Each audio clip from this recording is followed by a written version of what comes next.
All right, everyone. Introducing one Shannon Dawson to the U and to Canes Nation. All right, how about that? Welcome into the Voice of College Football on a Tuesday afternoon. We're always here on Wednesday night. We're always here on Thursday night, but we are here with breaking news. Of course, Shannon Dawson, offensive coordinator at Houston, and named to the same position at Miami. Now, I know nothing about Shannon Dawson. We are going to learn together. We will take your calls for the next several minutes here at the Voice of College Football. We will leave the link in the chat if you would like to call the show. We're going to dig into Shannon Dawson's career and find out more about him. And of course, we will get analysis coming up this week, Wednesday at 7 p.m. Eastern Time from Cam Underwood, State of the U, and of course, 8 p.m. Eastern Time on Thursday night from the Wholesome One Holloway. So again, we will still have our Miami live shows coming up at Wednesday and Thursday. So be sure to check those out. Be here live so you can ask your comments and make your questions known as well. Again, with the Wholesome One on Thursday night at 8 p.m. Eastern Time. Cam Underwood, State of the U, Wednesday at 7. But for right now, we are going to learn about one Shannon Dawson at Houston. Now, Miami. And again, leaving the live stream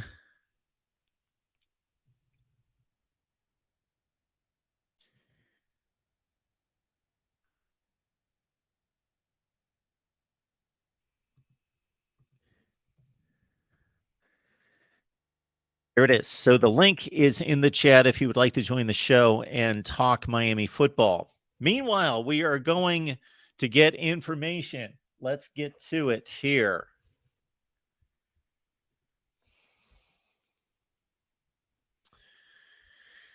Josh Gaddis, of course, led the offense last year. Red Lashley before that. Dan Enos before that. I think we would all agree, most of us, that Red Lashley did the best job out of the three most recent offensive coordinators. Dylan says, good hire, in my opinion. Let's find out about Shannon Dawson. All right. Last week, the Hurricanes hired Lance Guidry to be the defensive coordinator. We talked about him after Kevin Steele left for Alabama. Check out those videos and those live streams about one Lance Guidry, who comes in from Marshall. Okay, Dawson has spent the past 4 seasons at Houston under Dana Holgorsen. Houston's had very successful offenses. And while Holgorsen was for West Virginia, Dawson was promoted to offensive coordinator, quarterbacks coach at Houston in 2020 after spending the 19th season as tight ends coach. So he's been at Houston as offensive coordinator for 3 seasons. The Cougars combined to throw 87 touchdown passes. That's 13th in the nation. Group of 5 level, but a high group of 5 level, of course, the American Conference. 13th in the nation during Dawson's time in touchdown passes with 87. 19th in completion percentage at 65.3. You guys might be familiar with one Clayton Tune, Houston quarterback. I sure am. Through a American Conference record 40 touchdown passes last season. The Cougars averaged 36 points or more per game each of the past 2 seasons. Dawson is 45 years old. He was the offensive coordinator at West Virginia for 3 seasons from 2012 through 14. So West Virginia, Geno Smith time there. Then the offensive coordinator at Kentucky for a season in 2015. Can't really recall how good Kentucky football was in 2015, although that was maybe right at the beginning of Mark Stoops, so not very good. Then he went to Southern Miss for 3 seasons, 2016, 17, and 18, before going to Houston. And again, his work at Houston has been largely successful, top 20 in the nation in completion percentage and touchdowns, scoring at least 36 points per game. One of Dawson's first coaching jobs was with Hal Mumme. If you follow offensive football, you put the name Hal Mumme together with Mike Leach and others, but most notably with Mike Leach in forming the air raid attack. So Dawson worked with Mummy at Southeastern Louisiana. Dawson replaces Josh Gaddis, who was fired in January after just one season in Miami. So took Mario Cristobal a while to come to the decision to fire Josh Gaddis. Why, I don't know, but he got that done. And there was much speculation about where he would go. Again, we remind everyone during these coaching transitions, these hirings and firings, is that when these programs are looking for coaches at the coordinator level, how often are we right? How often is the media right in our checklist of candidates? Rarely. Nobody talked about Lance Guidry. Nobody talked about, here we have Shannon Dawson. One of the big reasons is because people are looking at guys that are in between jobs. When we make our candidates list, we're usually looking at guys that are in between jobs. And more so, these folks are looking for, these head coaches are just looking for the best guy that they can find. And so Shannon Dawson had a nice gig at Houston, but now he's at Miami. Same thing with Lance Guidry, just going from Marshall, just got a job 3 weeks ago at Tulane, who obviously had a tremendous season, top 10 season, but Miami comes calling and they get their guy. All right, we got a call coming in from Herbert. And we appreciate the call here. Herbert, how you doing today? This is Tony. Tony. What's going on? Yeah. I see Herbert to Miami. That's all I see on the screen. Oh, yeah. I changed my tag. Sorry. Tony, what's going on? Mark, I understand why fans are hesitant with a guy like Dawson, because Mario's philosophy doesn't seem to match up with an air raid offense. So I can understand why they're hesitant. But for me, I like the hire from the perspective of, I think Mario is looking at it with how college football is moving away from traditional power pro style offenses to like spread or air raid offenses, more spread out offenses. I think Mario I'm not saying he's moving away from the running game, but from that West Coast offense concept, maybe he feels that's too old school, and he's trying to modernize Miami. Because Miami the past few years has used pro style offenses or power spread offenses that have pro style concepts, and maybe Mario looked at that and it wasn't working. Maybe that's why he moved to using an air raid offense. And I kind of like the air raid offense a little bit, because this guy's from the Holgerson. I like the hire because he's from Holgerson Street, and also he learned under Mike Leach. He went to Mike Leach for a little bit before he went to Houston as an assistant. He was on one of Mike Leach's staffs at Washington State or something. I can't remember what year it was. It was a little bit. We're going to have to go through that, because not according to this article. But anyway, go ahead.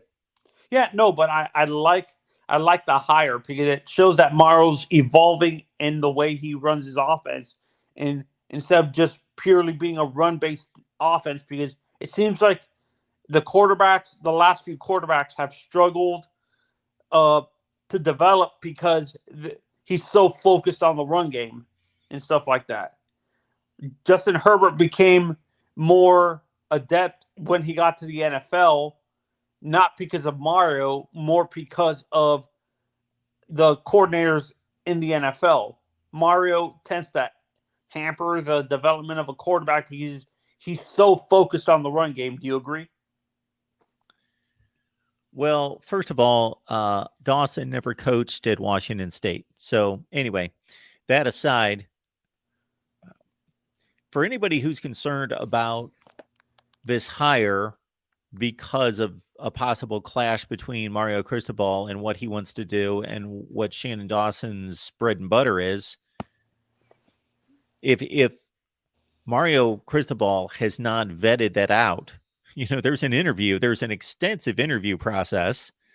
And if Mario Cristobal hasn't come to terms with who Shannon Dawson is and what he runs and what he does best versus what Mario Cristobal wants to do, then Miami fans have the wrong guy in the job. And I'm not talking about Shannon Dawson. I'm talking about Mario Cristobal. If he doesn't know how to hire people and understand what they bring to the table, then there are bigger issues here. Yeah. So either Mario Cristobal is revamping the offense, just scrapping his offense and going to go with this air raid attack and what Shannon Dawson's done at previous stops, or he has found out a way and he's comfortable with integrating the two and believes that Shannon Dawson is the guy to do that. So there shouldn't be clashes. There shouldn't be conflict because it's been vetted out.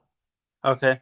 Oh, and I want your answer to my other question. Do you think Mario maybe is seeing what's happening in the NFL and college specifically, where most college and pro teams are moving away from the traditional pro style West Coast offense to more of a spread out offense, and the main team that just won the Super Bowl is almost an air raid offense and stuff like that, to that sense. So do you think Mario is seeing that the NFL and college are moving away from the traditional pro style offenses too, and that's why he's moving towards more of an air raid type of offense to mix with his running game? Well, in my eyes, the transition is already taken place. Like the transition of what a pro style offense, like when you say pro style offense, what I mean is traditional who's West understanding Coast. of that. I'm not talking about you specifically, but when the term pro style offense is put out there now, that's a type of offense. That's not what's being run in professional football now. Yeah, it's a type of offense. So this transition's been going on for 10 years, and really this isn't a trend. This is more so just the standard. No, what I mean by traditional, what I'm talking about is the West Coast. Traditional offense. Yeah, like what West Coast. I don't even know who runs a traditional offense anymore. Yeah, like the West Coast offense, like one back offense. Yeah, like that. That's what I'm talking about. Like what you saw with Saban in the early years when he first started winning his championships. He was a one back offense. He didn't become spread until later on. That's what I'm talking about. Yeah. And hardly anybody's doing that now. Yeah. Not even in the NFL. So yes, the transformation's already happened. Yeah. So you think Mario's realizing that his offense, that pro style West Coast offense that he is running, is archaic, and he has to start evolving? Well, I hope he realizes that. I also, would guard against people who just automatically think that the more sophisticated and the better offenses just automatically throw the ball more. And that's statistically not the case. Okay. Yeah. Thanks for answering my questions, Mark, and have a good day. Thanks, Tony. Appreciate the call. Okay. Have a good day. So what Mario Cristobal likes to do is obviously establish a power running game and lean more on an offensive line, because the more you throw, and especially the way the ball's thrown today, where it gets out of the quarterback's hands quickly, then you minimize the impact or the responsibility of the offensive line. Mario Cristobal has traditionally wanted to lean on the offensive line. Again, I want to guard people into thinking or, understand here that modern offenses, or what people consider to be modern offenses, aren't necessarily the offenses that throw the ball 50 or 60 times a game. Now, this may be Shannon Dawson. Of course, he did that at Houston, and before that, Southern Miss. I don't really know what they were doing in 2016, 17, 18. but some of the people that we would consider to be the most impactful, influential, ahead of the curve offensive coordinators run the ball more than they throw it. Like Lane Kiffin in particular, Ohio State and Tennessee. Josh Heupel runs the ball a ton. All right, we got Dr. C on the line to talk some Miami football. Look at this. Hello, Dr. C. Dr. C, you with us? I guess not. All right, we will leave the link here in the live chat again. Please join the show if you would like to talk some Miami football. So I'm not on here to give you some review of Shannon Dawson's career necessarily, because, again, did I watch Houston play football? Yes. I didn't watch them on a regular basis. I typically watch Power 5 more than anything by far, but I'm familiar with Clayton Tune and the Houston offense and what they accomplished in his 3 seasons as offensive coordinator. And yes, there is no question that Mario Cristobal will need to make some adjustments to what he's done in his 1 season at Miami and at Oregon, or he didn't get the right offensive coordinator. So if you like what Houston did, I believe Dr. C was on mute. Are you ready for us now, Dr. C? All right, you hear me loud and clear now. I gotcha. What's going on? So you know what? I actually enjoyed this hire for Miami. If you had to put a letter grade to it, what would you put it? And who would you have chosen? Because I was really hoping that Scott Frost and Jim Leonard both got hired this year. It looks like they're just going to be sitting at home or going to the NFL. Well, Jim Leonard's not going to have any issue getting a job. So first and foremost, he can get a job just about anywhere he wants. So he's probably being very picky. It's almost like when Brent Venables was at Clemson for all those years. It's not that he didn't want to be a head coach, but he could pretty much figure out where he wanted to be a head coach. And so he picked one of the top 5 programs or so in the country. So now Scott Frost, on the other hand, there is the ineffectiveness of his recent tenure at Nebraska. And of course, that was his offense, and he owned the offense, and that was him running the offense. He was a Ryan Day, Lincoln Riley type head coach where he also ran the offense for the most part, versus what he did at Oregon and UCF, which was highly successful. So he's less of a commodity than Jim Leonard, but my goodness, Jim Leonard is at the top of the industry. Can you, I mean, of the openings that are, are there any openings? Where would Jim go?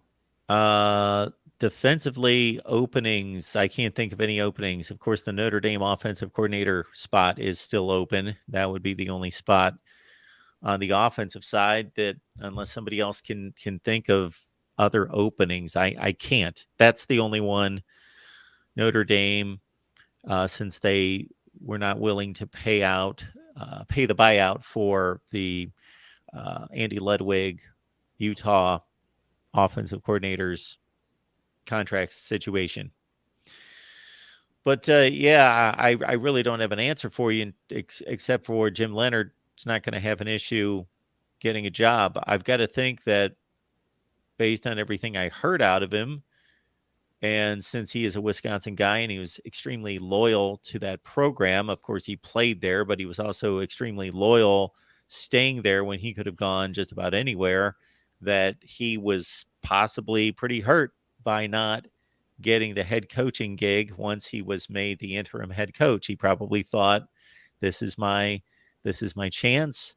And Wisconsin played okay. They didn't light it up with him, but they played better than they had under Christ. But of course, they moved on to Luke Fickell. So I don't know what he's planning on, but I would think he's going to be in the game rather quickly.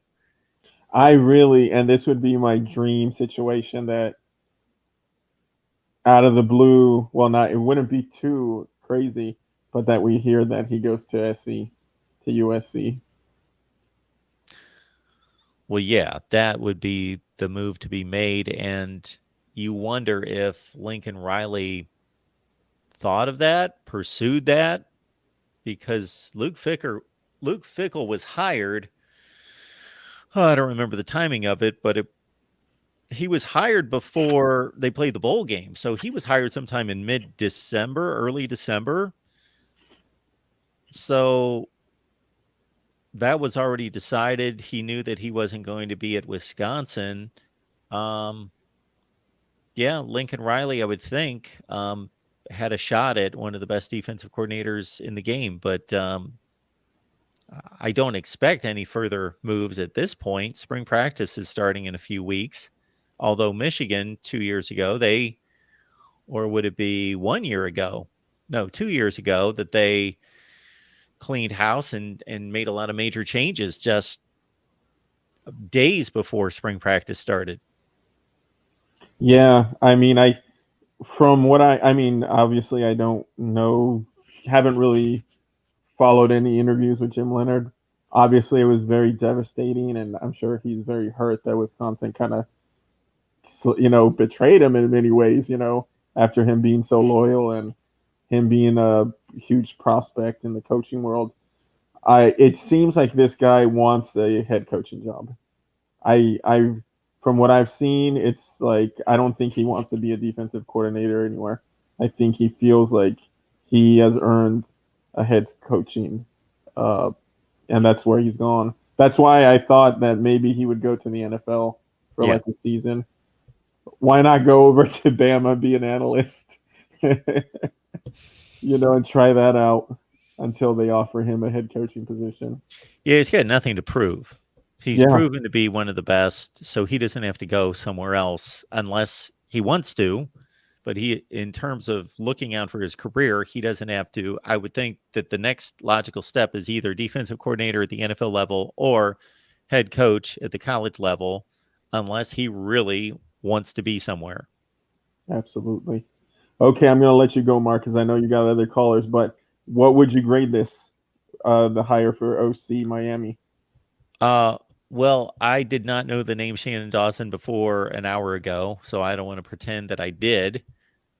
I know that he succeeded at West Virginia. They had really strong offenses when he was there. They also had guys like Tavon Austin and Stedman Bailey and Geno Smith at quarterback. So the personnel always helps. And they've been really good at Houston for the last few years. So statistically, from a statistical standpoint, I think they did about as well as they could. Yeah, and I mean, Dana Holgorsen has always had explosive offenses. So if he chose this guy, I mean, he obviously felt that this guy could keep up with him. So yeah, he chose him twice. Yeah, I think he's been there for 4 years or consecutively in this last run. So I'm gonna say a B+ hire for Miami. I would have wanted a Frost or a big name, but this, I think it was a good call. This actually may turn out to be better than hiring Scott Frost. Yeah, I think so. But it would have been fun. I really enjoyed Scott Frost's offenses at UCF. You have a possible issue when you hire somebody that has been a head coach and knows the way they want to do things and run things, and they're looking for the next head coaching opportunity because they feel that that's where they are supposed to be anyway, that they're already a head coach, so that this is just kind of a stopping off point until they can get their next big opportunity. So, but if you're not always the healthiest situation. What's that? If you're an offensive mind, let's say you're play genius that's creating plays, wouldn't you rather just be a coordinator than a head coach and have to deal with all the other nonsense that comes with a head coach in position? Oh, sure. If you are the man, I can't think, I'm trying to think of a top flight offensive coordinator who that's all they ever did and they never wanted to elevate past that. I can't really think of that person. I can think on the defensive side, and I got to go way back. I'll say Lane Kiffin's dad, Monty Kiffin. He coached in the NFL forever. That's what he was. He didn't want to be a head coach. He was a first-rate defensive coordinator. Dick LeBeau, one of the great defensive coordinators of all time in the NFL. Never wanted to be a head coach. Although I think he did become a head coach very briefly. Anyway, so I don't know who those guys are. We thought for a while maybe Brent Venables was one of those guys. Yeah, that's who I was thinking of. But he did. He was just Virginia looking for the Tech's right defensive opportunity. coordinator as well. That long with he was retired as a defensive coordinator. I'm surprised he didn't become a head coach. When Virginia Tech had all those good defenses, what was the defensive coordinator? Sure. He was there for years. Well, there's a good example right there. There you go, Bud Foster. Yeah, Bud Foster, exactly. All right, Mark. Hey, thanks so much for taking my call. Thank you, Dr. C. Appreciate you being here. Of course. Bye. Yeah, those kind of situations are few and far between, obviously, because, hey, these guys want to be the best. They look at themselves as the best. You don't make a way and build a path this high in an industry by thinking that you're not capable. So these guys have boss mentalities. So they want to be running their own football program. So that's why it's rare that a offensive or defensive coordinator excels at the highest level of college football and just sits there. It's extremely rare. Again, Dr. C came up with a great example because I didn't. Bud Foster. Then I went back to Monty Kiffin at the NFL level because everybody else wants to run their own show. They want to be their own boss. They want to test themselves and show that they can run a program.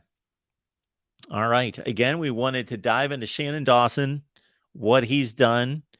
Again, 4 seasons at Houston, started off as the tight ends coach, obviously had a previous relationship with Dana Holgorsen, so they kept track of each other. And so as soon as that offensive coordinator position was there, or whatever switch Holgorsen made between 2019 and 20, he puts Shannon Dawson in place. And Houston's had one of the best offenses in the country, group of 5 level, but in the country, the past 3 seasons. And then prior to that, of course, we went through the offenses that he ran at West Virginia and how good they were for 4 seasons. Wide receivers coach. In addition, there's a good spot as well. You got to think, what's the combination going to be there? Probably going to be considering, well, it's right here. Okay, offensive coordinator, quarterbacks coach.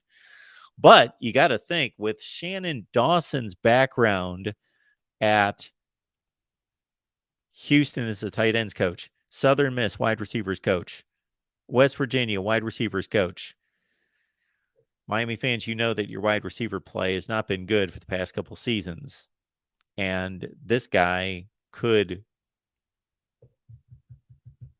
go a long way in cleaning that up. All right.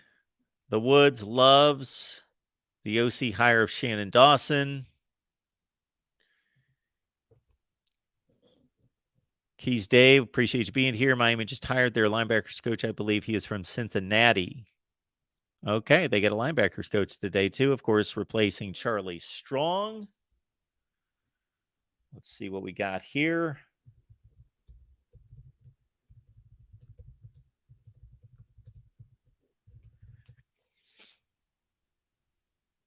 There we go. Appreciate that. Keys Dave, did not see that come down about 25 minutes ago. A little longer than that. So Derek Nicholson takes over as linebackers coach. And I want to remind everyone, as I did off the top, that, of course, we're still going to have our Wednesday night and Thursday night shows. I just wanted to jump on here, learn a little bit with all of you about Shannon Dawson, get your thoughts and so forth. And we've left the chat. We've left the link in the chat to join the show if you'd like to. All right. I'm reading this from 247 Sports. Former Louisville inside linebackers coach Derek Nicholson comes to Miami. So he was at Louisville. He followed Scott Satterfield when Satterfield left Louisville to go to Cincinnati. So he was on the Cincinnati staff, hasn't coached there. He's only been there for 6 weeks. So for the second time this coaching off season, basically the Hurricanes and Mario Cristobal have intercepted a coaching hire from somebody else. Lance Guidry, Marshall, going to Tulane, just unpacking his bags, finding a place to live and all that. Mario comes in, bam, I want Lance Guidry. Okay. And then now we've got the linebackers coach, Derek Nicholson, who's replacing Charlie Strong. He's switching from the Louisville staff to the Cincinnati staff. A little bit different situation since he was still working for the same guy, but Mario Cristobal and Miami come swooping in. And I don't know what the connection is here, but obviously Mario Cristobal knew who he wanted here. This guy has to have a good reputation. Maybe there's a connection there at some point. Okay, Nicholson has South Florida ties. He was credited as the primary recruiter for Miami Central 4-star linebacker Stanquan Clark, who picked the Cardinals over the hometown Hurricanes.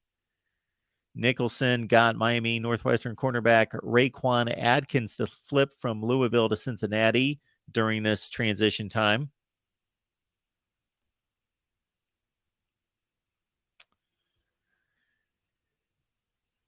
Nicholson coached Momo Sanogo, who finished with 89 tackles, 9.5 tackles for loss, while fellow inside linebacker Monty Montgomery added 70 tackles, 11 tackles for loss, and 4 forced fumbles. Okay. Another Southern Miss connection here. So, of course, Dawson coached at Southern Miss for 3 seasons. Nicholson was there right about the same time. So, what do we get there? Interesting. So, they obviously know each other. All these coaches know each other to some extent, but they work together at Southern Miss. So, Nicholson worked 2 years at Southern Miss as co-defensive coordinator. So that's a good mind to have on the staff as well. Think about that. He was a co-defensive coordinator at Southern Miss, and he was the defensive line and linebackers coach for all 4 seasons at Southern Miss. In 2018, USM established himself as one of the nation's top defenses, finishing 3rd in total defense, 6th in rush defense, 11th in pass defense, top 20 in scoring defense. And if you're number 3 in the nation in total defense and you're number 19 in scoring defense, you're most likely not getting much help from your offense. That's why you're giving up that many points if you're number 3 in the nation in total defense. So keep that in mind.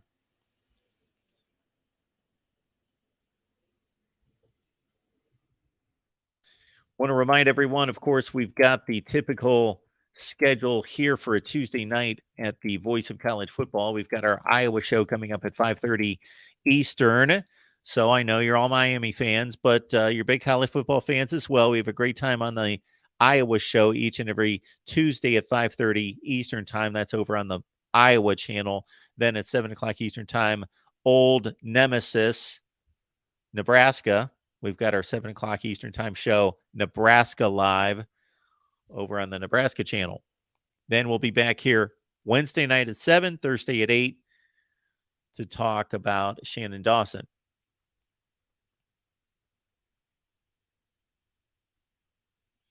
Oh, we were talking about openings with one of the callers. And yeah, Sweet Lou, obviously Lance Guidry moving to Miami. So Tulane's looking for a defensive coordinator. I was thinking more Power 5 level, just the Notre Dame offensive coordinator position being open. Anthony asking, wow, to dissect offenses here. Can you explain the difference between the area offenses? Are we looking for something else? Maybe air raid? That both, he probably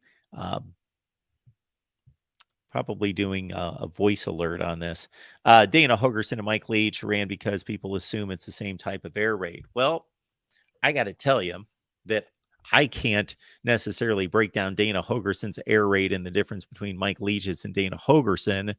I'd have to do a deep dive on that and watch some football. I do know that Mike Leach, I know a little bit more about what he ran from hearing, in addition to just watching, but hearing it explained. Mississippi State quarterback Will Rogers, one of the best in the country, and Mike Leach's last quarterback, may he rest in peace, had a lot of control, had a lot of control of the offense, had a lot of decision making put in his lap that he could audible. So I know that's one thing that you don't see a whole lot of out of quarterbacks in college football today, but Will Rogers had the autonomy to audible at the line and go from run play to pass play to run play.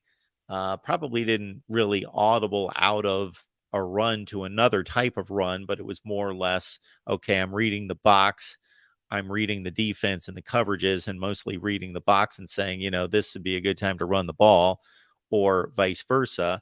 And it's strange because when you look at Mike Leach's offense, it's very simple, but it's complicated at the same time. It's so much based on just pinpoint execution between quarterback and receivers, and it's just built on so many reps, rep after rep after rep after rep in practice, that they know where they're going to be. They know how to read the defense to adjust routes. And they throw the ball so much that they're so precision, so tight, that it's just repetition over and over and throwing the football, that they're so good at it, and they get the ball out of the quarterback's hands. There's not a lot of downfield throwing, not a lot of 8 and 9 routes downfield.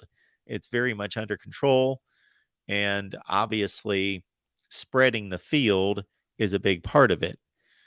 Getting the running backs into the passing game. Check out the numbers.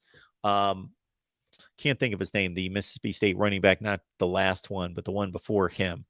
And the couple running backs, and again, their names just are off the tip of my tongue, at Washington State. They would pile up ridiculous receptions totals, near the 85, 90, 95 catches a season in Mike Leach's offense.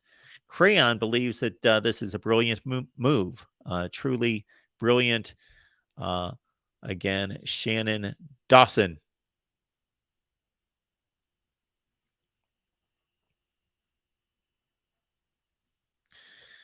All right, folks, it would take me forever to look up individual, total offensive statistics and all those various metrics. But if we just look at last season, go to college football stats, we already know that this was a top 20 offense.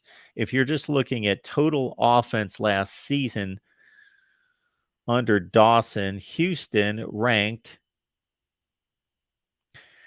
25th in total offense, 456 yards per game, yards per play. I think this is a better statistic to go to. Houston was number 21 in the nation in total offense. And again, with Clayton Tune at quarterback, they did very well throwing the football. So for this past, if you're looking at yards per game, Houston was 8th in the nation. So think about this.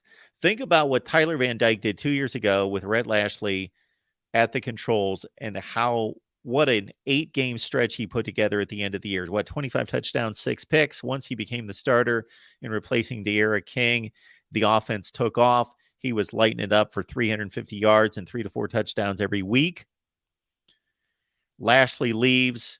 Van Dyke, the offense just imploded. And of course, Van Dyke was banged up as well. But they went from, at the conclusion of 2021, I would say, along with, there were so many really good passing offenses in the ACC, Wake, Pitt, etc. But Miami was right there. right there with NC State, Wake, Pitt as the best passing offense in the ACC and one of the best in the nation at the end of the 21 season. And then they just, imploded last year. Houston was number 8 in the country in passing yards per game last year. In passer rating, so this measures efficiency, explosiveness, and effectiveness, efficiency, consistency. Houston was 12th in the nation in passer rating. We know that they scored a ton of points. They were number 5 in the nation, Houston was last year, Clayton Tune in Houston, in passing touchdowns with 40. And they were also very high in completion percentage, 9th in the nation in completion percentage last year. So the passing offense, this is the passing offense that is being inherited by Miami from Houston, courtesy one Shannon Dawson. The wide receiver play's got to get much better. And again, based on Shannon Dawson being the wide receivers coach for a time at Houston and at West Virginia, you got to think he's going to have much to say about the coaching of the wide receivers, even though that is not his official role as the offensive coordinator and a former wide receiver coach at 2 very impressive places that produce really good wide receivers. Stedman Bailey, Tavon Austin, West Virginia come to mind in particular. This Mario Cristobal, I'm going to give him the benefit of the doubt on this hire based on Houston's effectiveness throwing the ball and based on wide receiver play being down and this guy being a wide receiver coach.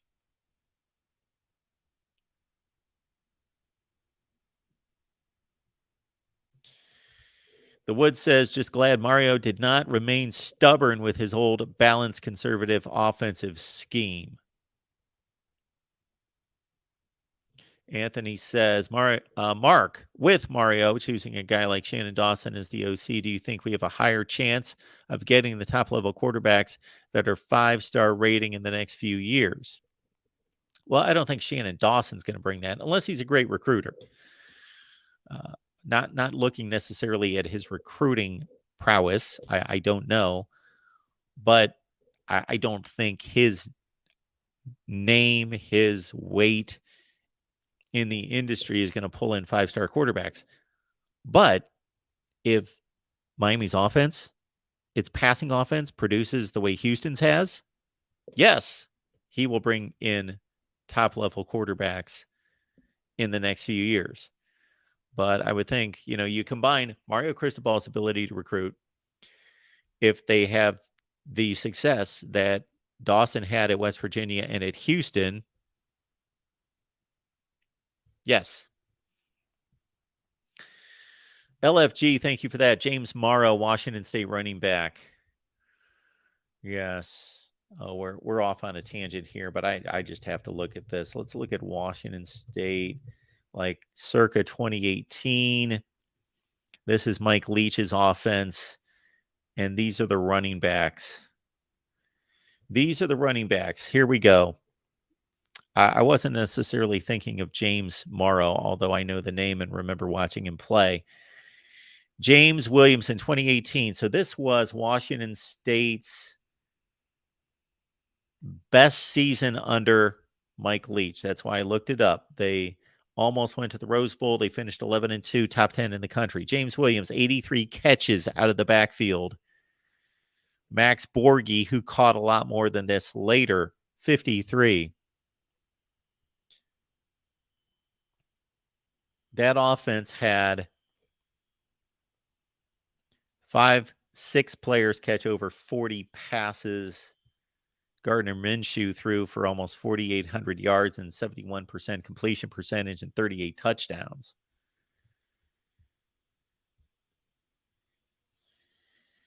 Yeah. And the year before, James Williams had 71 catches. Jamal Morrow had 60. Yeah.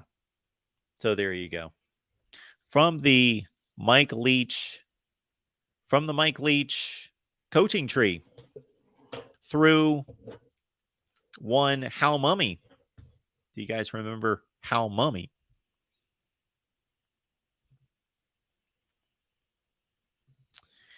Birdstone, appreciate you being here. Thank you for the update there. We covered it. Miami hiring linebacker coach Derek Nicholson. He had an impressive run there at Louisville. Never really coached at Cincinnati, another Lance Guidry type situation. But we did note that it's interesting that even though they're on different sides of the ball, that Nicholson and Dawson coached together at Southern Miss for 3 to 4 seasons. All right, folks, we appreciate you all being here at the Voice of College Football. I was taking calls, but it looks like nobody else wants to call in. We just wanted to cover the hiring of Shannon Dawson, look into his background, his ability, his accomplishments, which look to be first rate.